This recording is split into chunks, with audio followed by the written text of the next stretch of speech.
remember actually one of my first experiences, we were out at Martis Lake back in the day when I was little. It used to be a great fishery.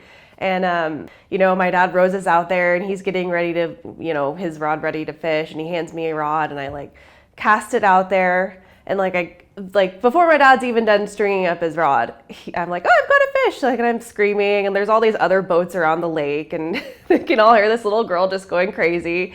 And so we finally land this one. And, after that happens a couple more times, my dad hasn't even had time to string up his rod because he's helping me land all these fish. I'm like, oh, I don't see what's so hard about this. I don't know what you're talking about, Dad.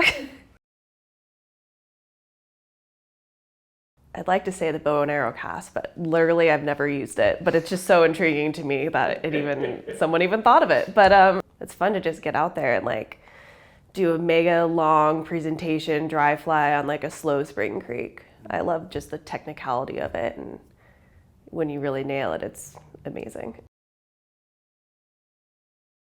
Whew. I don't even know if some of the casts I love to do have a name. I really like touch and go casts. They're super fun. Compression casting too. So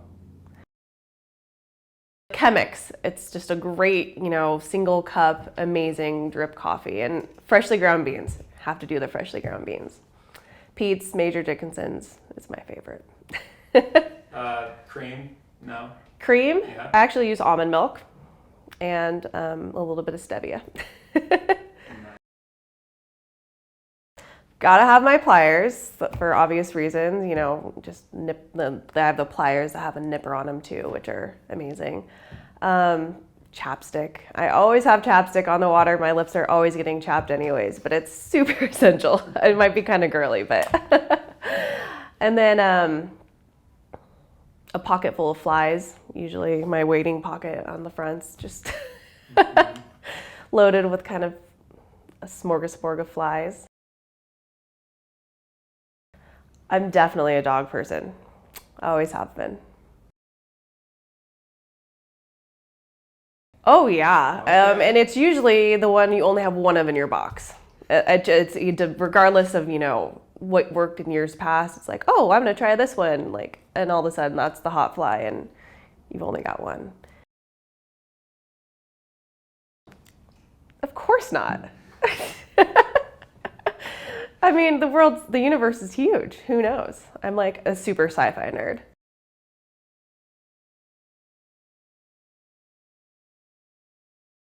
I would say patience. It's a lot of patience. Take your time, Just, it's not something you're gonna learn in a day. It's like golf. And some days you're gonna really, really feel like you've made progress, and then some days you're gonna go out there and want to huck your rod in the river after you break it in half over your knee. So just hang in there and have patience.